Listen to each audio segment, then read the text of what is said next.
I think the Chinese ought to keep the feces in their own country. I think that they stink up our homes. They're wrong, and they talk about they want to be good neighbors. They come in and they could have put sewage treatment facilities in, but all that money they've got, they want to use the Stone Age caveman mentality that we've got now, that the rich Americans got away with, and now they're getting away with it. But they are Chinese people, and I haven't been to China, so I don't know a lot about them, but apparently they don't care whether they stink up our homes or not.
好，这就是我们这个屠宰加工流水线。现在我们这个小时速度是1小时600头猪。咱们的屠宰工艺和设备都是从荷兰施罗孔这家公司引进的。我们顺鑫农业是98年成立的，但是这个厂子是50几年建的厂。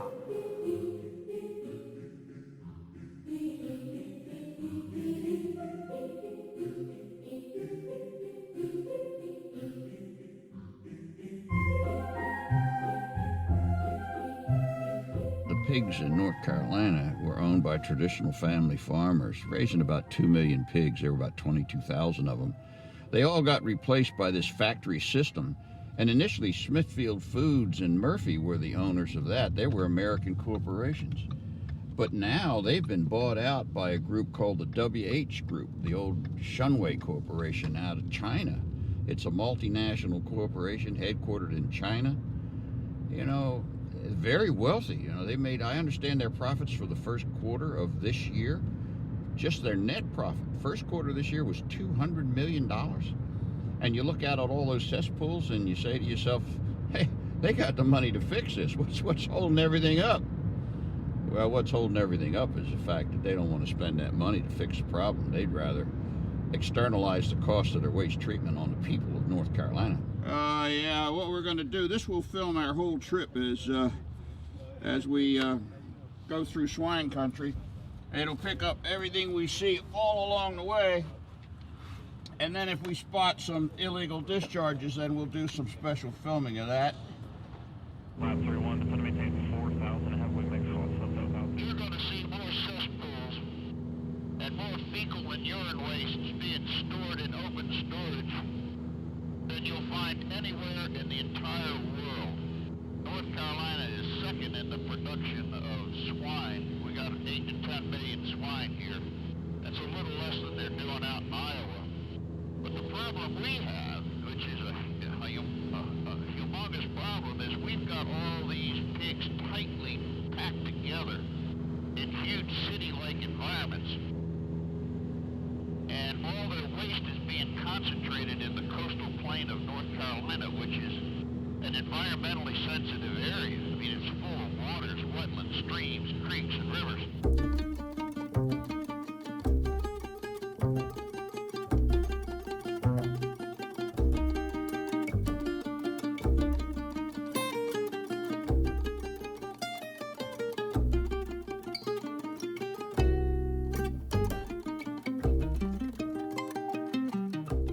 All right, man. You guys heading out? Yeah, as soon as we're done here, I'll be heading out. Okay, cool. You guys need in here? No, we don't need to get in there. Okay. We're okay, right? We're done. Yeah. Right. Cool. All right. All right. Pleasure. Bye.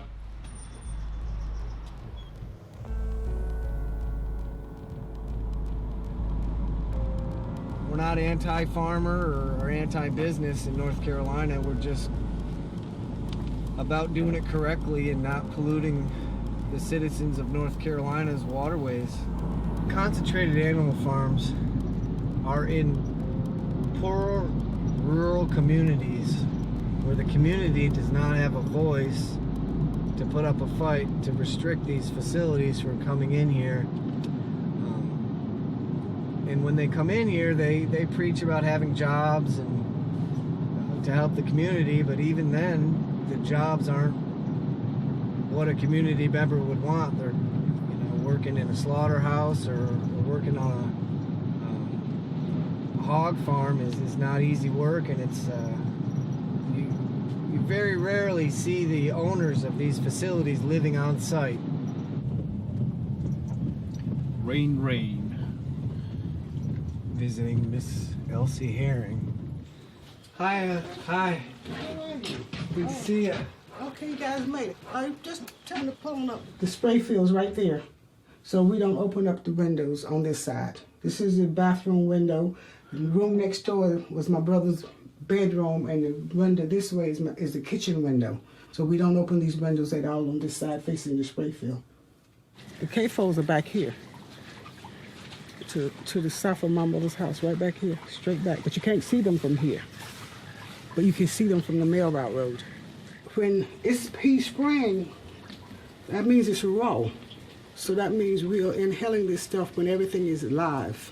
The hog waste, the urine, the antibiotics, the ammonia, everything that's in the lagoon is being released into our atmosphere. So we can't open our windows, we don't open the doors, we pretty much a prisoner in our own home. And when you do try to go out when he's spraying, you have to hold your breath because it'll take your breath away. You'll make your eyes start watering, you start coughing, gagging, you feel like you want to throw up. It makes you angry, you get depressed because no one is listening, and it just doesn't seem to me how someone could believe that they have a right to blow animal waste on another human being.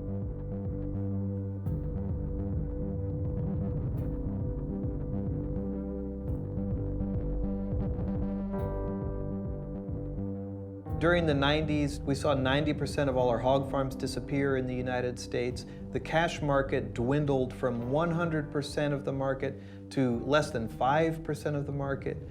The majority of animals now are raised under contracts.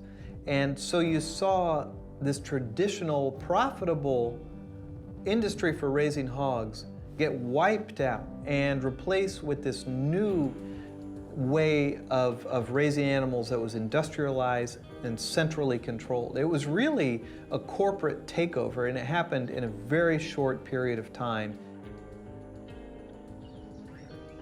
Most hog production today in the United States is produced in this industrial model. It's called vertical integration. The way it works is that a company will own the nursery where the hogs are born. It'll own the feed mill that produces the feed for the hogs. It owns the trucking lines that transport the hogs. It even owns the slaughterhouse where the pigs are killed and turned into a variety of product.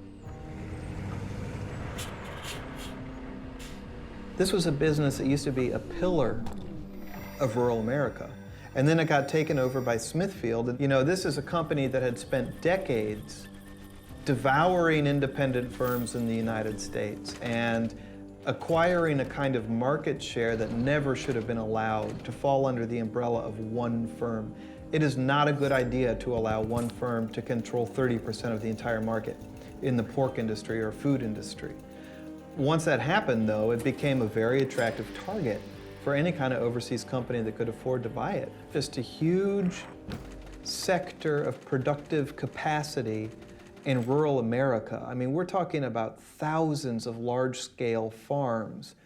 There's a lot of money being made raising pigs in the United States.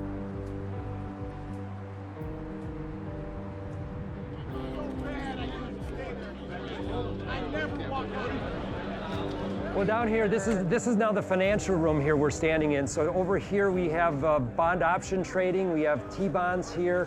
Our agricultural sector has been diminished over here, which we still do the options on soybeans, wheat, and corn. We also do livestock. China for years and years has been trying to eat like a Westerner, which we consume about 3,400 calories per day. China's now approaching 2,900 calories, so they've really caught up with where we are in caloric intake.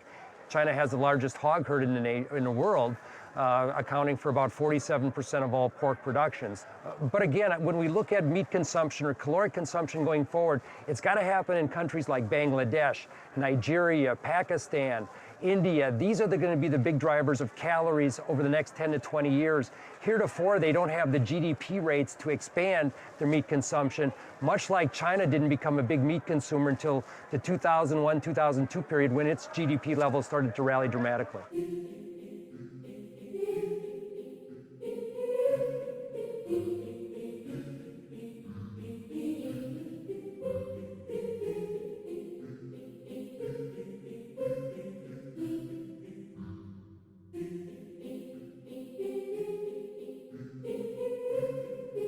I think having a secure pork market is very important in China, and that's part of the reason why Shanghui, or now it's known as WH Group, why they looked to acquire Smithfield, America's largest pork producer. One, I think they wanted access to supply, but two, from what I've heard from Smithfield executives, is that they wanted to learn how the American pork operations worked, how we were able to produce so much pork on so very little land. And that means that this American industrialized style of producing pork is being exported to China.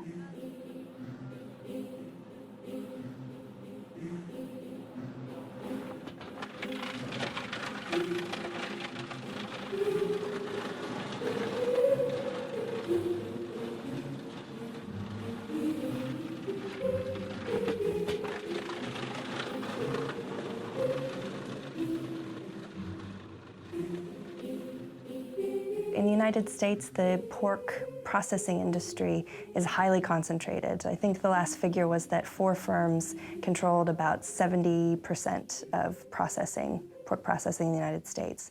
And China's moving more towards this kind of consolidation and using vertical integration where government support really goes to processors.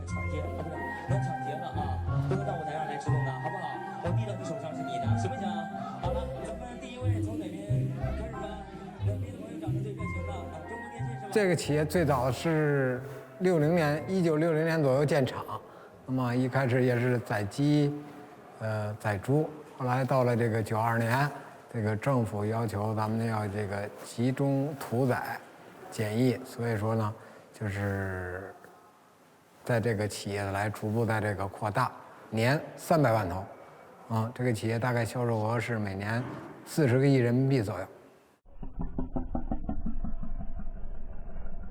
When you are feeding so many animals in such a small space, animals' health is compromised. Antibiotics become used routinely, both for illness prevention and to increase weight gain in animals.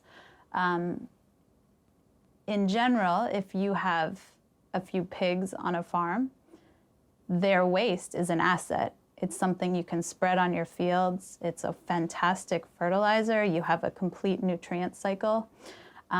But when you have 10,000 or 20,000 hogs in a small facility, their waste is a huge liability. In 1960, there was less than 10 billion animals killed per year for food. Today, there's over 70 billion. And if the trajectory of meatification continues, there will be 120 billion animals killed for food by 2050. Industrial livestock operations effectively command about 1/3 of the world's arable land. That includes the majority of the world's coarse grain production, the biggest coarse grain being maize, and a huge source of oilseeds, principally soybeans on a world scale. And so there are these huge flows of grain and oilseed monocultures through what I call islands of concentrated animals. China as a country consumes twice as much meat as the United States, but each person is only consuming half as much as Americans. So were the Chinese able to fully emulate the American diet? It's hard to say where that meat would come from. Already China is increasing its imports of pork. It's increasing its imports of soybeans that are fed to the livestock, whether it's the pork, the chicken, the beef, or the farmed fish. They're incorporating a lot more soybean in their diet. So the Chinese government, well aware of the dangers of famine, having lived through the Chinese famine where official records say some 36 million people died, they wanted to make sure that they could secure their food supply at home. If the Chinese try to eat like Americans, what will happen to the Amazon rainforest? Where will we find the land to grow that much soy, to grow that much grain?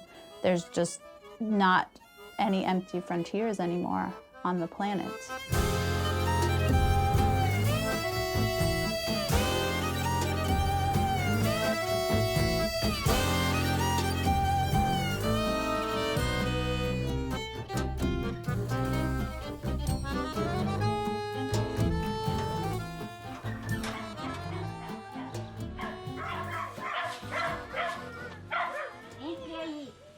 Aí atrás, por trás aqui das nossas casas, ali atrás é a plantação da soja.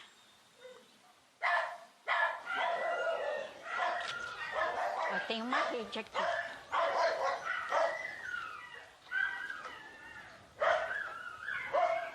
Olha, aí tudo é plantação.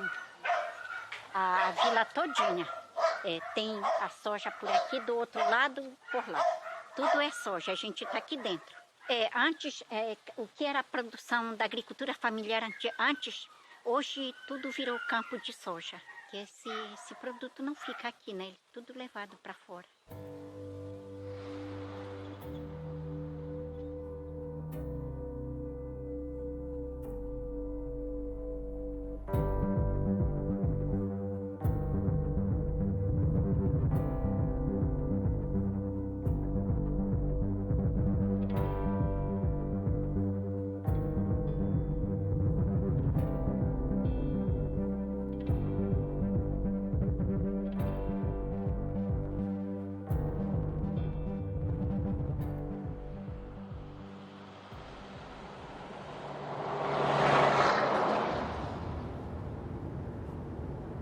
Aqui, antes de lavoura e antes disso aqui virar essa lavoura que vocês estão vendo, isso aqui era mato. Eram terras baratas, não tinha nada, você tinha que chegar aqui e suprimir toda a vegetação, tinha que desmatar isso aqui e tudo. Então, na época, que é essa vegetação que tem aqui na beirada, a gente pode ver aí. Então, na época, veio se fazendo isso para arrumar um meio de viver. A nossa economia na região está essencialmente baseada em soja. Então nós estamos, as nossas contas, nossos endividamentos, eles são todos baseados na lavoura de soja. A gente tem essa vocação, a gente não sabe fazer outra coisa. Nós sabemos produzir, nós sabemos gerar alimento para colocar na mesa da população mundial. Soja é uma cultura importada. Nós criamos essa cultura aqui e descobrimos que aqui ela vai muito bem. Descobrimos que no passado ali então que a soja se desenvolvia bem aqui, a gente tinha condições de produzir ela aqui. E aos poucos a pesquisa genética foi ambientando cada vez mais a soja aqui. Então hoje a gente tem variedades totalmente desenvolvidas para a nossa região.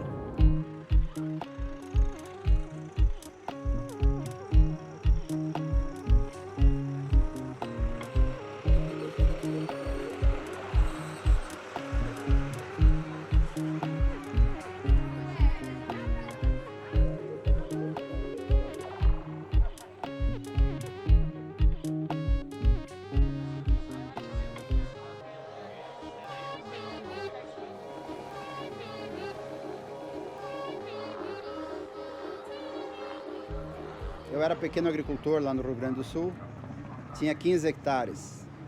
E eu vim com um pequeno caminhão que eu tinha trazer a mudança de um tio meu.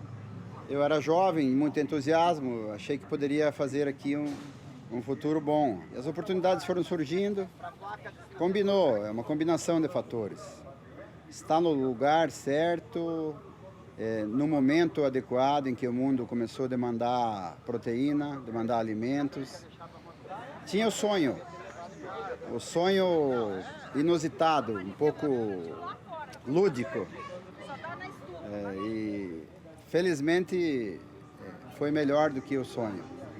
Eu tinha uma empresa que plantava 270 mil hectares.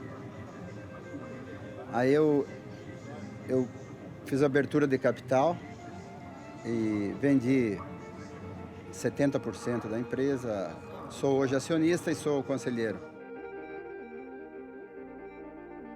A soja é, aqui no Brasil e em todo o hemisfério sul, a locomotiva, ponta de lança de um novo modelo de produção do capital, que é o agronegócio. Porque a soja é um grão padronizado, então ela se transformou numa commodity, que soja é igual em todo mundo. Ela é um vegetal que é fácil de produzir em larga escala. Então aqui no Brasil nós temos fazendas com 240 mil hectares só de soja.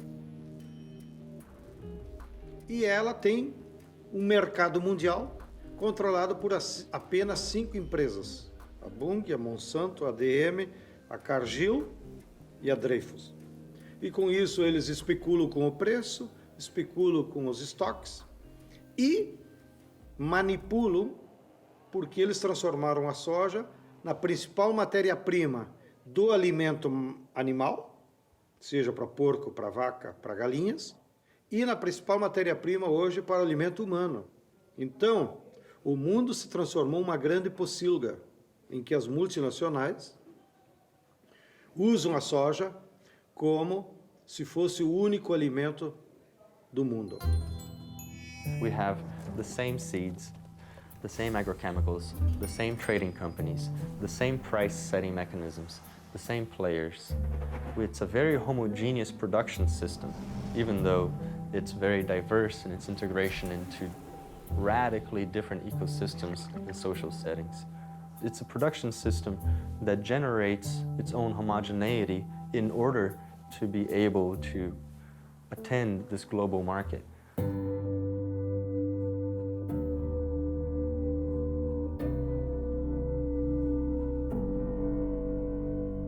Nessa região aqui, são pessoas que vieram de fora do Mato Grosso, do Paraná, por aí afora. Então são eles que cultivam. Algumas pessoas hoje também daqui já estão cultivando, porque acho que acharam que é um negócio viável também, né? Aí já estão cultivando. Mas os colonizadores, eu digo assim, da soja, aqui são pessoas que vieram de fora. Eles dominam as máquinas, né? Então a máquina, ela tira o direito da mão de obra. No campo deles trabalha o homem, a mulher, o filho, e então aí a gente, o nosso povo daqui não faz. Um ou outro que aprende a trabalhar no trator, que é contratado para fazer serviços. Mas na grande maioria são eles mesmos, os donos da monocultura, que fazem o trabalho.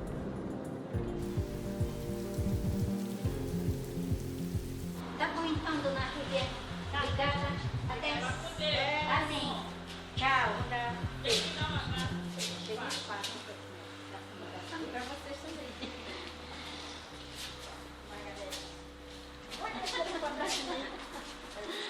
Feliz Páscoa. Para você também. É verdade.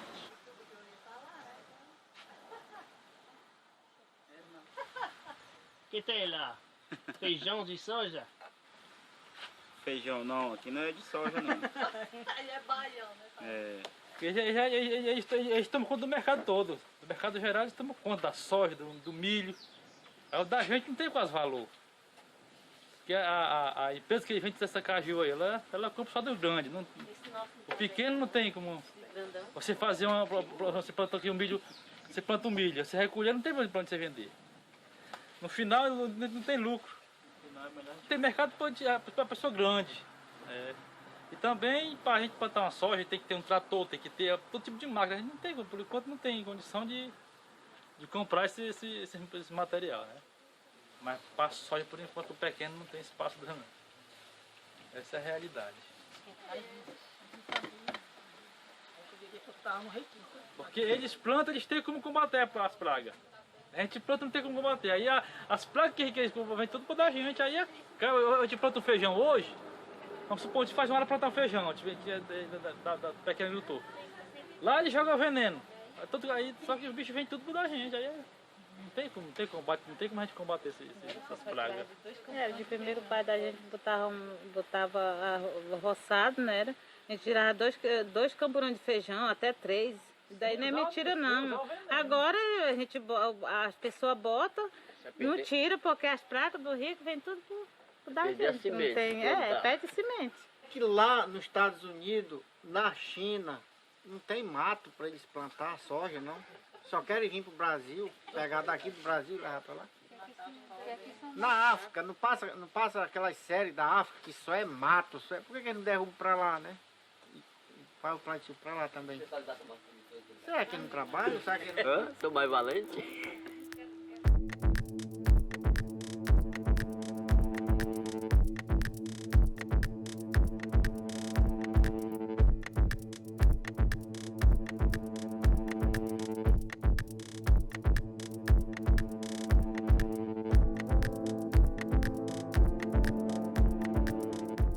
Os produtores agrícolas brasileiros devem desembarcar no continente africano. O motivo é que Moçambique está oferecendo terras a preço bem baratinho e incentivando novas plantações. Uma área onde caberiam 3 estados de Sergipe, 6 milhões de hectares no total. É o que o governo de Moçambique vai dar praticamente de graça aos agricultores brasileiros. Será um regime de concessão para plantar soja, algodão e milho, principalmente para o mercado chinês.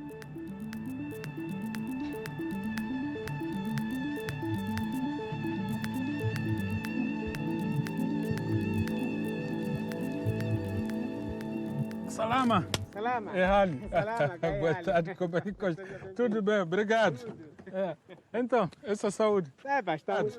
Tudo bem, né? Sim, yeah. Então, estou a ver que é tempo de machamba, tá Claro, a chuva caiu de verdade. Bom, a chuva que caiu aqui grande, que caiu com aquela expectativa de garantir a produção para esse 2017 e 2018. Ok.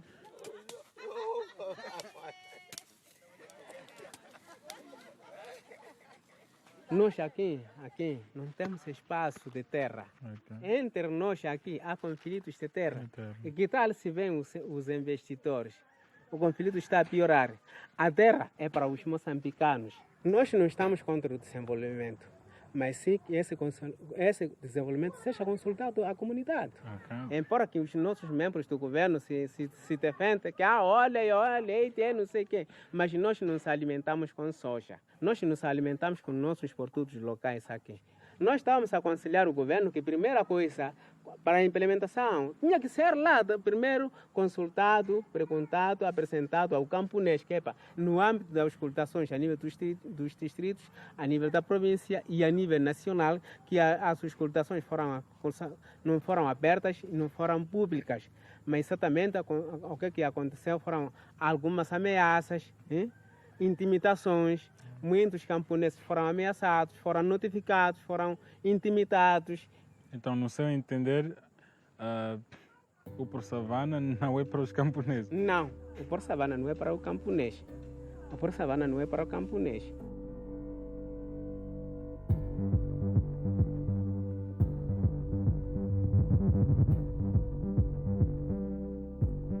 Quando nós, organizações, camponeses e ativistas e até intelectuais aprofundamos a questão, descobrimos e entendemos que o Por Savana não passa mais de um programa umbrella entre aspas, que servirá como uma autoestrada através da qual todos os grandes investimentos, os grandes agricultores interessados em ocupar terras, água e outros recursos naturais usarão para se afirmar e se impor no corredor do Nacala, expulsando e afetando em grande medida, maioritariamente camponeses, mas também afetando quase toda a população que vive nessa região, que é cerca de 5 milhões.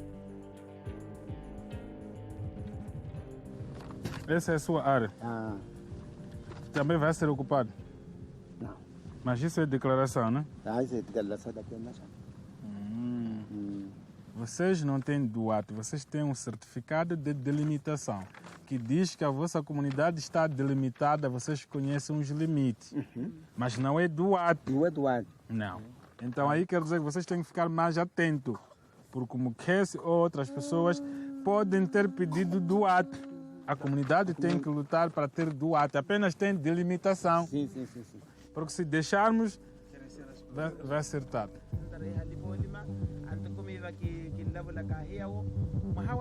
Em agosto de 2012, as organizações, os ativistas, os próprios camponeses se deram conta de que existia um programa chamado Por Savana, a partir da União Nacional de Camponeses, que é a união que congrega muito mais camponeses, fez um pronunciamento lançando alerta sobre o que significava um programa desta dimensão numa região tão populosa e tão produtiva no futuro. Esta ação, inicialmente de nível nacional, se tornou internacional com a participação de pessoas singulares, como professores universitários, ativistas, que entenderam que, de fato, este programa não fazia sentido. Este programa era um programa que, essencialmente, visava aniquilar toda a agricultura camponesa e pôr em causa a soberania alimentar do próprio país. Durante muito tempo, o governo de Moçambique se outorgou dono e proprietário destas políticas, mas pela primeira vez se viu confrontado com uma posição que nunca esperou, se calhar, dos camponeses, das organizações que estão dizendo claramente ao governo de Moçambique que não é por aí que o país se desenvolver, que não é por aí que a agricultura se desenvolve. É possível resistir, é possível enfrentar e é possível dizer não. Vocês são as pessoas que mantêm este país. 90% da comida que nós comemos em Moçambique é feita por camponeses, não por grandes empresas, nem por projetos que vêm, não sei, do Brasil, não sei, de outros países. Nós temos que estar muito cuidado com esses projetos, porque eles chegam dizendo muitas coisas, prometendo-nos muitas coisas. Depois os projetos, quando a terra esgota, quando eles conseguem o que querem, vão o quê? Vão embora. Vão em outros lugares procurar outras coisas, em função do que o mercado quer. Isso aí nós temos que valorizar como camponeses, como organizações, a nossa união, a nossa unidade, o nosso trabalho que fizemos aqui em Mutual, em Maputo, em Niassa, na Zambésia, mas também no Japão e no Brasil, lá onde os nossos representantes foram e disseram diretamente aos governantes e aos presidentes daqueles países que o Por Savana não. Então nós temos que valorizar estas pequenas e grandes conquistas que estamos a conseguir.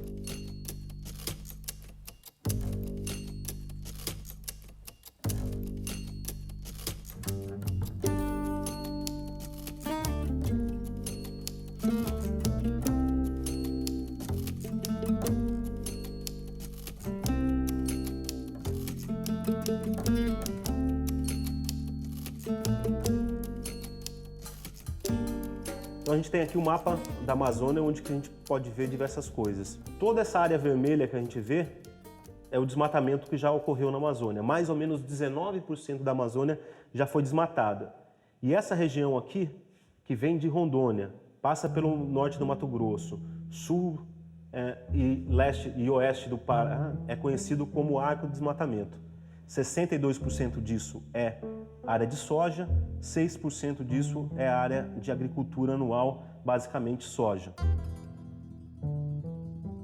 Taking rainforest and plowing that into a soybean monoculture turns up an awful lot of carbon that has been stored in the soil, stored in the forest. So that those vast monocultures emit a lot of greenhouse gases just in turning it over the first time, but then every time you're plowing, you have the emissions from the agricultural machinery itself, and then you have the emissions of crushing the soybeans, processing it, and shipping them back to China. It's an enormously energy-intensive process. In the context of climate change, how do we reduce agricultural's footprint in landscapes and enhance carbon sequestration? The clearance of tropical rainforests for either pasture or large-scale monocultures has an enormous climate implication in terms of the release of carbon from those ecosystems. And in the case of industrial monocultures, to make those nutrient-poor soils productive for farming requires very considerable fertilizer. Aqui no Brasil se cometeu crime do ponto de vista do conhecimento da agronomia. Porque você chega com a soja e aplica a soja numa região de pré-Amazônia, que é tropical úmido, né? E para daí ela produzir, você tem que trazer a ureia da China, você tem que trazer o nitrogênio de não sei aonde, você tem que trazer o fosfato de não sei aonde, porque a natureza aqui no Brasil não tem esses produtos. Então, há um erro que, em algum momento, vai causar um desequilíbrio na natureza, além da destruição da biodiversidade que está havendo. Você vai ver lá na Amazônia, no Mato Grosso, você vai andar 200 quilômetros e não vê nenhuma outra forma de vida vegetal, só soja. E não vê mais gente, porque a soja expulsa as pessoas também.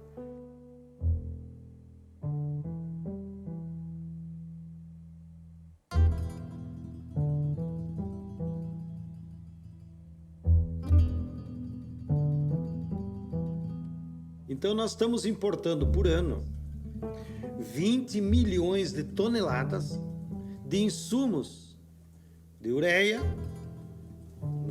de adubos fertilizantes e de venenos. O Brasil se transformou no maior consumidor mundial de venenos.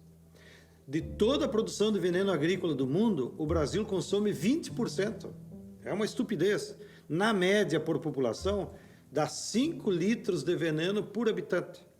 E na média, por hectare, dá 15 litros por hectare. Ou seja, não há nenhuma faculdade de agronomia do mundo que justifique que para você plantar 1 hectare de soja, precise usar 15 litros de veneno.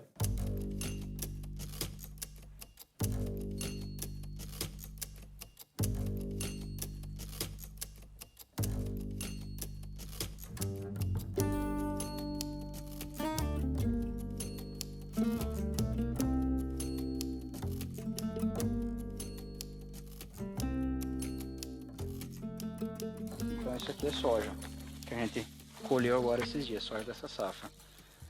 Você come soja? Comer? Não, eu prefiro não.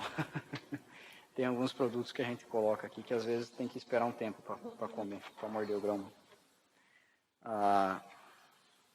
Então, é ruim e amargo. Hein? Quer experimentar?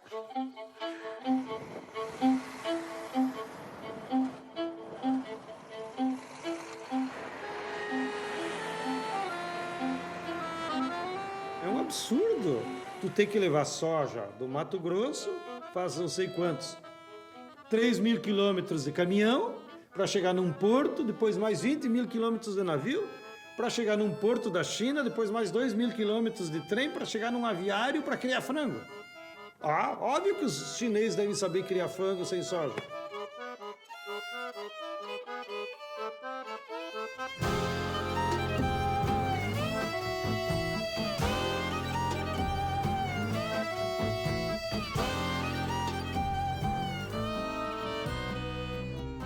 Como a soja padronizou no mundo inteiro, se você hoje vai na China, ou mesmo aqui no supermercado brasileiro, a carne de frango tem o mesmo gosto que a carne de porco, porque os animais já não têm uma alimentação saudável, eles comem tudo igual.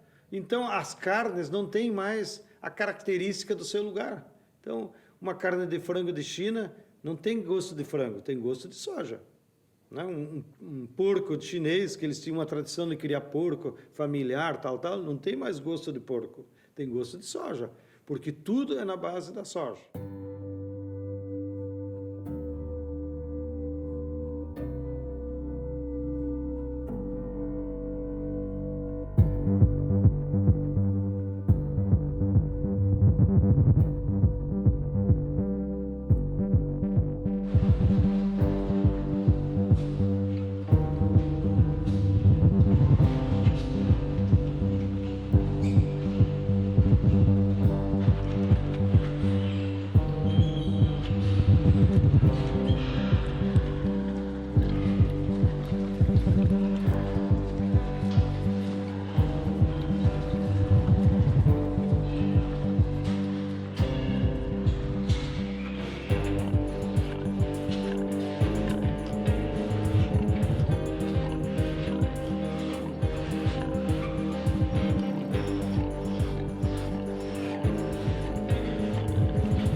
它这个猪啊，就是说有耳标，就电子耳标，挂芯片，是吧？然后呢，咱们就是电脑上它有这个软件，这软件呢就是说，可以说搞这个同步了。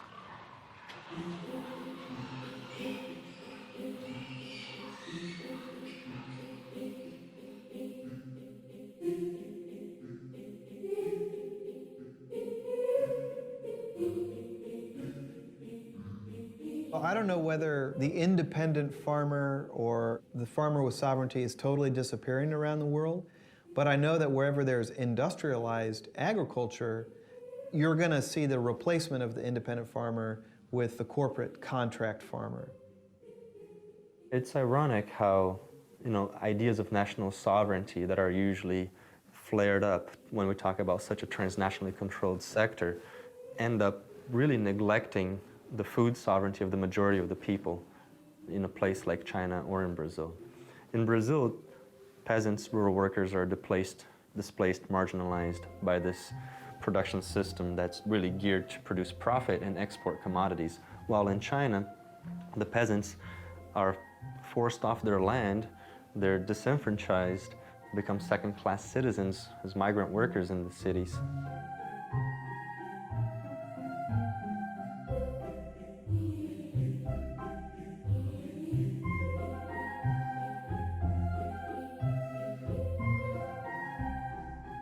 The narrative that the world must double its food production by 2050 as we move from 7 billion people today to 9 to 10 billion people.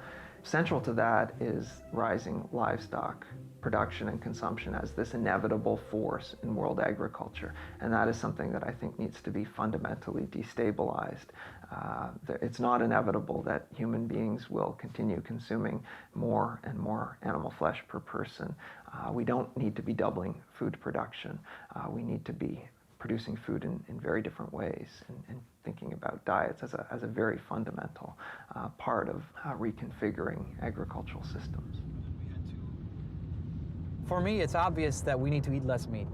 And people criticize me because this is Iowa and we have a lot of meat production here. So, oh, Jude, you can't say that. You can't say to eat less meat. But why? Why? Who is being hurt by this? If it's healthy to eat less meat, then wouldn't the farmers in Iowa be better to produce a special kind of high quality meat and to have less animals but get paid more? And I think that everybody would be better off financially and better off health-wise at the end of the day. But people are afraid because large integrated companies would lose money, so you can't say these things in public. Come on, Red. Where's Red at? There's Red. There we go. Come on. There you are. It's time for you to come on out here, Nico. Come here. Come on. Yes, you're sleeping, huh?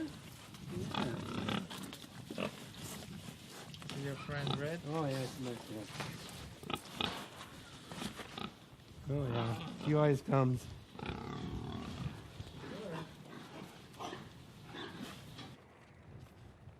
So the principle in organic farming is to treat the system as one whole living organism.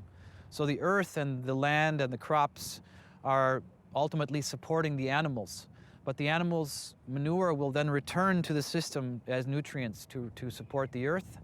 And it's really important to have this in balance in organic farming.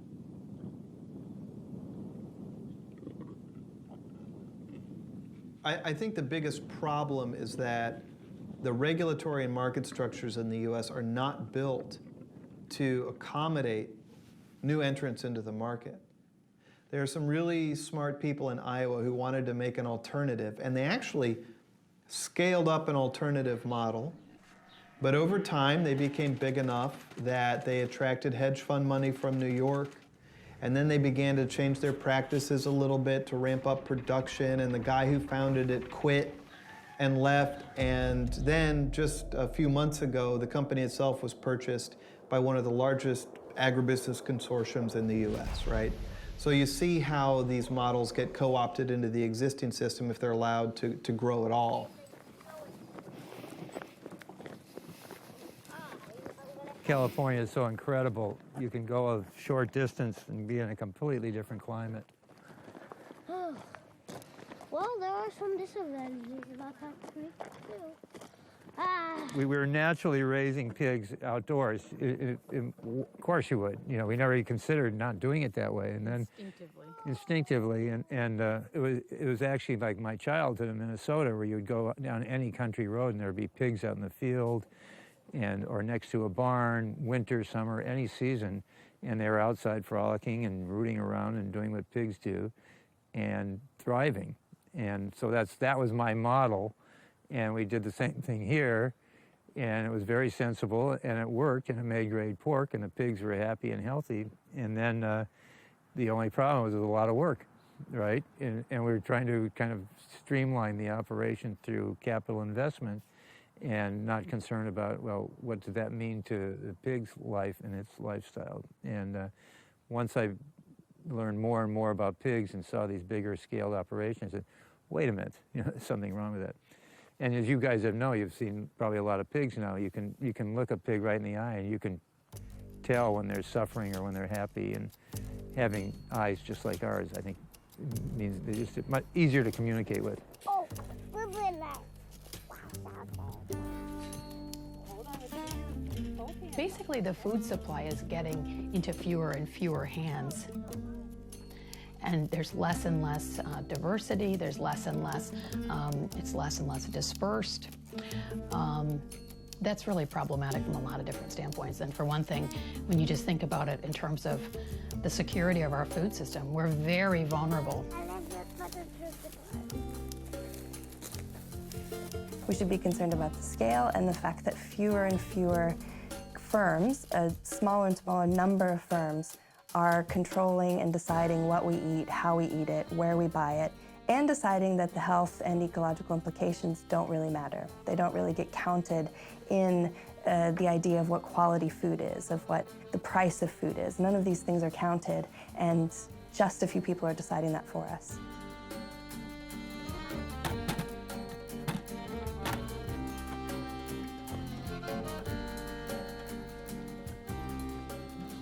They want these animals to grow as fast as they can get them to grow on the feed they have that they're producing for these animals. And what you have is you have a hybrid animal that they only know one thing: grow really fast and consume as much feed as they can possibly consume, but also at the same time, they're utilizing all that feed. And, you know, that's what they've come up with these universities. Give us the best cross to produce this at the cheapest price. That's what they want.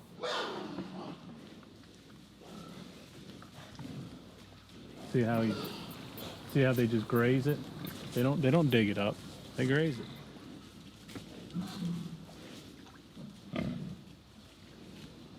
We want to run into the grocery store, you know, the super Walmart, and we want to grab something. We look down the aisle and it says, you know, certified organic, you know, and that's maybe 50 to 60% more than something that was grown over here. Well, I don't want that. I can't afford it. But you know what? You still got the almighty dollar stuck in your pocket because you just saved yourself 50% because you bought something that who knows what they were doing to it, or who knows how they were growing it.